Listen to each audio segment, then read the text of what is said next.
Alors, comme je le disais, le premier facteur à identifier, c'est identifier, comme je disais, identifier le problème que vous souhaitez résoudre.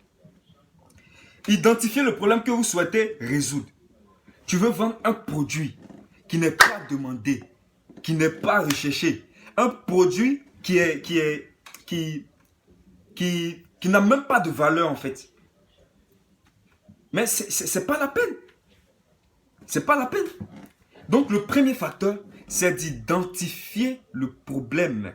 C'est quel problème qui t'amène à entreprendre? C'est quel problème qui fait que tu veux être un entrepreneur? C'est ça le premier facteur. Donc identifier le problème à résoudre. Le deuxième facteur, c'est quoi? Entourez-vous. Entourez-vous. C'est ça le deuxième facteur. Quand je parle d'être entouré, tu es dans ton coin, tu as trouvé le problème à résoudre. Tu te dis que, moi je veux vendre, par exemple, chaussures. Je me rends compte que peut-être, à Cocody, c'est maintenant des boss. Donc, quand eux ils doivent sortir, là, ils vont à Djamé pour aller acheter chaussures. Moi, il est venu vendre chaussures à Cocody. Déjà, tu as trouvé un problème à résoudre. Ça, c'est déjà bien. C'est le premier facteur. Le deuxième facteur, il faut t'entourer des collaborateurs, des associés et des partenaires. Bien évidemment, il faut des personnes qui vont t'encourager. Il faut des personnes qui sont d'accord avec ta vision, mais qui vont aussi apporter, qui vont améliorer ce que tu proposes comme idée. Vous comprenez? Il faut des collaborateurs. Donc, c'est quoi? Trouve le problème que tu veux résoudre. 2, entourez-vous. Ça, c'est les clés. C'est-à-dire, si tu veux commencer à faire l'entrepreneuriat, que tu n'es pas prêt à faire ça, il faut oublier. Tu trouves le problème que tu veux résoudre. Tu t'entoures d'un certain staff, d'une certaine organisation.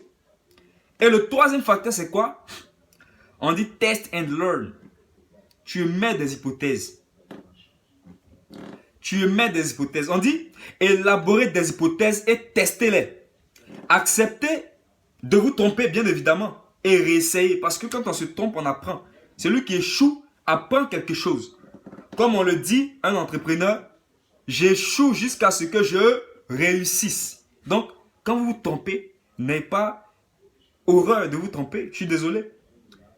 Se tromper, ça fait partie de l'homme. C'est normal de se tromper. C'est normal de faire des erreurs. L'erreur est humaine. Donc, on dit quoi?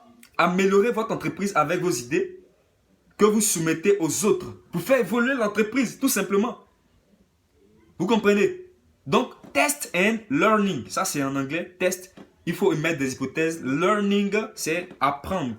Quand tu travailles avec les autres, tu découvres beaucoup de choses et tu apprends beaucoup. C'est ça, en fait, l'idée de ce troisième point-là. Alors, le quatrième point essentiel, qui est un facteur clé,